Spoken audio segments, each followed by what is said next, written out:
self-love advocate and a single mother of 4. She talks openly about receiving all types of abuse from the man who vowed to love her, from finding self-love, worth, and inner peace in the most unlikely of circumstances after living a life of toxic relationship. She believes in lifting women up so they can thrive, not just survive. This sounds amazing. Let's welcome Joanne Webb.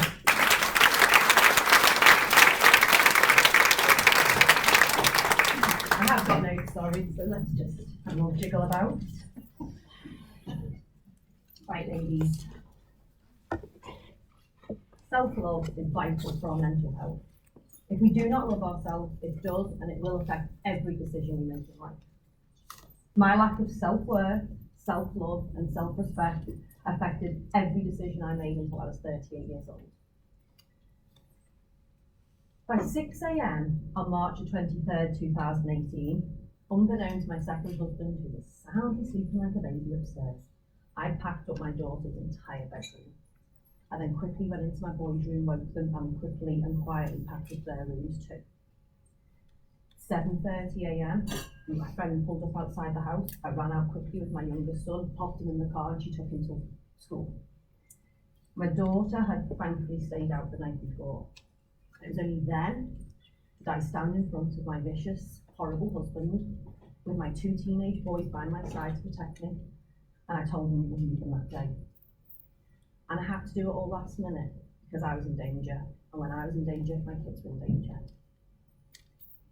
See, because 5 years, I've received emotional abuse and psychological abuse, and over the years, it turned to sexual, physical, financial abuse. By the man who vowed to love and care for me in front of all of our friends and family. It affected every cell in my body. It wounded me so deep. And most of all, it confused me. How could somebody who had made those beautiful vows then use every single thing I'd ever told him to destroy and control me? Self-love is vital for our mental health. If we do not love ourselves, it does and it will affect every decision we make in life. At 14, I found myself pregnant because I went looking for love in the wrong place. I looked out rather than looking within. I kept the secret too long, so I couldn't have a simple termination. Instead, I had to go through an agonising labour to deliver a baby that I would never hold in my arms. This caused me so much shame and so much guilt. After the next 20 years on and off, I suffered from depression. But within that time, I got married at 21 and I had 4 beautiful, amazing, wonderful children. But always I was looking for my worth. I still felt worthless. So I joined the PTA. I was a chairperson. I was a treasurer. I opened and operated 2 successful businesses. Everybody say things like, "Joe, I do not know how you do it. You are at extracurricular activities. You are amazing. You're superwoman." That's how it probably looked from the outside. Yes, I was busy. Yes, I was useful. But I still felt worthless. And I never, ever felt good enough. And then, I just couldn't take it anymore. And at 33, I had a nervous breakdown. Self-love is vital for our mental health. If we do not love ourselves, it does and it will affect every decision we make in life. In 2012, my first marriage came to an end. We had our 4 beautiful children. I've been together with him since I was 19, married at 21, moved to the other side of the world. And even though it was my decision, I was devastated. I had actual physical pain at the loss of my family unit. And my self-esteem was at an all-time low. And I'd say things to myself like, who the hell is going to want to be with you? You've got 4 loud, crazy kids. You are fat, you are ugly, you are disgusting, you're way past your sell-by date. I hadn't been naked in front of another guy for like 16 years. I was like, who the hell is going to want to be with me? And it was at this vulnerable time, and I wasn't being very nice to myself, that my second husband bulldozed into my life. And he loved on me. He told me how beautiful I was. He told me how amazing I was. He told me he could not believe how lucky he was that he'd met me. And I had not heard a compliment in years. It was like music to my ears. And he wanted to take on me and my 4 kids.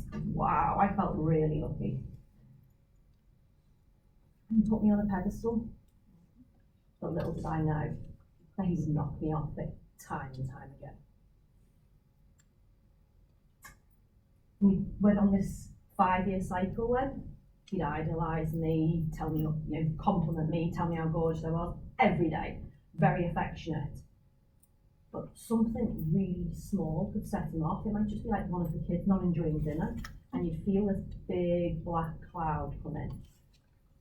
And he'd take away all physical contact, all emotional contact, and he'd withdraw. And we'd all be kind of confused on edge, and I'd be going in and what's the matter, what can we do, what can we do? I'd end up grovelling, I'd end up begging, I'd end up apologising, something that I had no idea half the time what the hell I was apologising for. And it escalated, and the cycle didn't seem so bad at first because we were having like maybe most of the month where it was great and we'd fall out once a month. For over time, then it might be once every 2 weeks. Then it was once a week.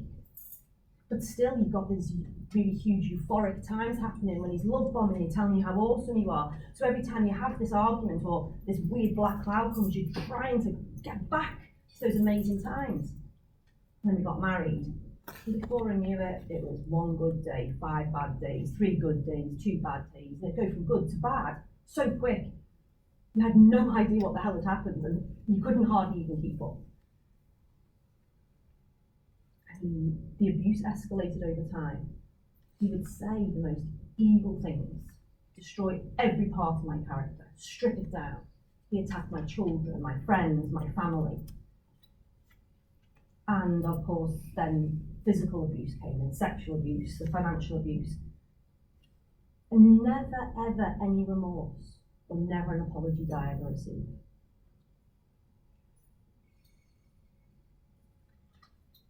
Self-love is vital for our mental health. If we do not love ourselves, it does and will affect every decision we make in life.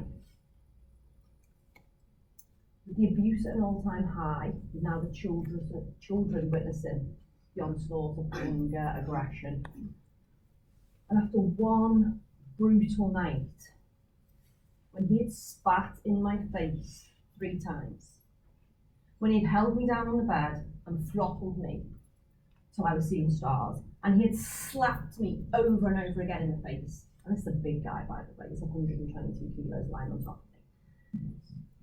When everybody was asleep and the house was quiet, I sat huddled on the sofa. And I was just sitting there thinking, and I was like, fuck. I was like, I'm a good person.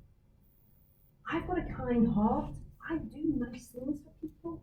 I do not deserve this. I thought, I can't be mean to myself anymore. I hear enough abuse from him. But I don't need to be mean to me as well. And I knew, it was just like a intuition and instinct thing. I knew there and then I had to learn to love myself. Otherwise I was going to die in that relationship. And I didn't really know how poignant that night was. But he crossed a line that night. He abused me more than I had ever abused myself. And we will only allow others to abuse us as much as we abuse ourselves. And that's what I've been doing. I've been abusing myself for all of these years. As long as I could remember up until I was 38, saying mean things to myself, never celebrating my wins, never celebrating all the good stuff about me, always putting myself down, thinking I was fat, thinking I was worthless, thinking I had fat thighs, like that ever even matters.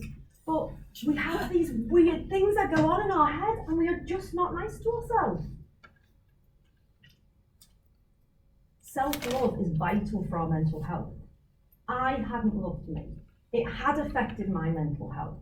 And it had affected every decision I had made in life up until then. So I'm proud to say, at the ripe old age of 38, I went on a mission to find self-love. Self-love. To love yourself on the outside. To love yourself on the inside, flaws and all. To celebrate your wins and achievements. to just be proud of your uniqueness and to just know you are beautiful and wonderful just for being here in this world. You know, look at the human form. We are all just born miracles. We are amazing. But often we don't know that about ourselves. I had no idea how I was going to love myself. But all I knew is I could not let that little voice that we all carry everywhere with us, I could not allow it to be mean to me anymore. No way. I'd had enough shit for the last 5 years. So I did. I just went out and I found mentors. I found people who had already got to where I wanted to be. I surrounded myself with these people. I surrounded myself with the self-help books that we've all talked about today. But I didn't just read them. I absorbed them. I'd done the exercises. I did the affirmations. I told myself every day I was worthy, that I was enough. Because the more we tell ourselves something, the more likely we are to believe it. So I'd spent 38 years telling myself a load of old shit. Now I was telling myself good stuff. And I changed the thought pattern. So when those little thoughts did pop into my head, like, do you mind, you've got fat thighs, don't you think you should be wearing those skinny jeans? It's like, no. These legs run marathons. These legs are freaking awesome. These legs run round after my 4 kids. I am fit, I am healthy. I love my legs. And you know what, actually? I freaking love my legs now. I actually love them. They're awesome, from the top to the bottom, all the way up to my bum.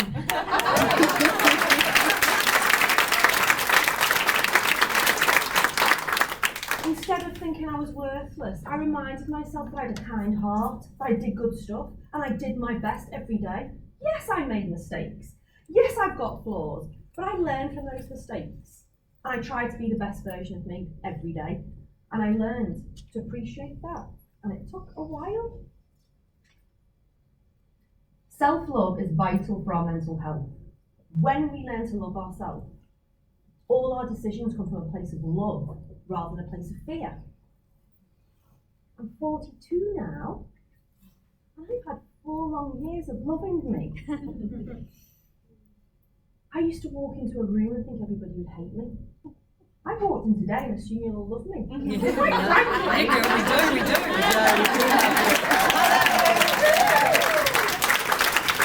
But you know what, you don't? I really couldn't give a shit either. But I do love you all. I make decisions based on love. It was a loving decision I made that day without even knowing to get the hell out of that marriage.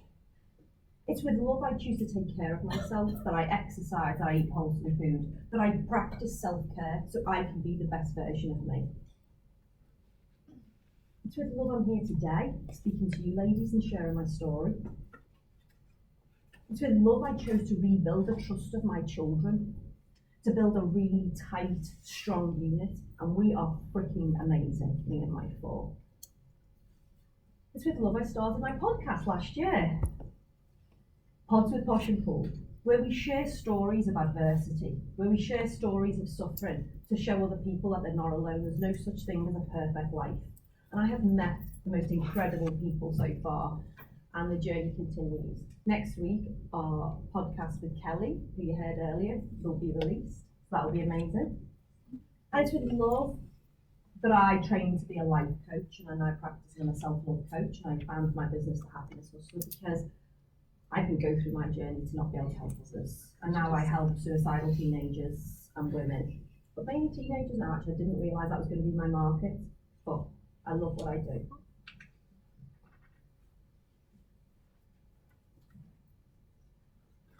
I'm also like a self-help book. Me, who never thought she could write, but watch the space. And it's with love, yeah, I let go of my ego and stop saying the word can't. And now I say yes and figure out how. That's how the podcast came about, that's how the book started, that's how I'm here.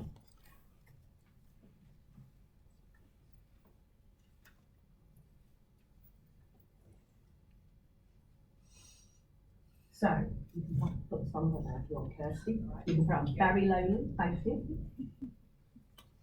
So with the podcast, the upcoming book, and my coaching business, I will continue to work tirelessly to lift teenagers and women. Because we are all beautiful, we are all amazing, and we are all freaking awesome.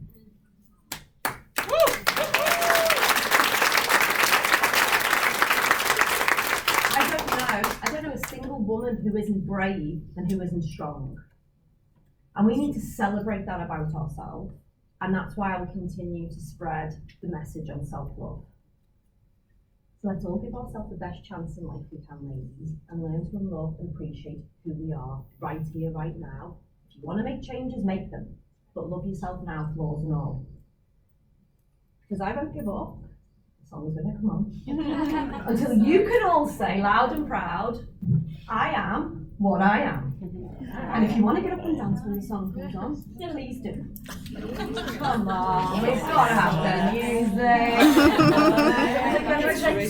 Somebody can sing, but I'm not. Somebody at the saxophone has something. Is it going to come on? Come on. Yes, she's good at it.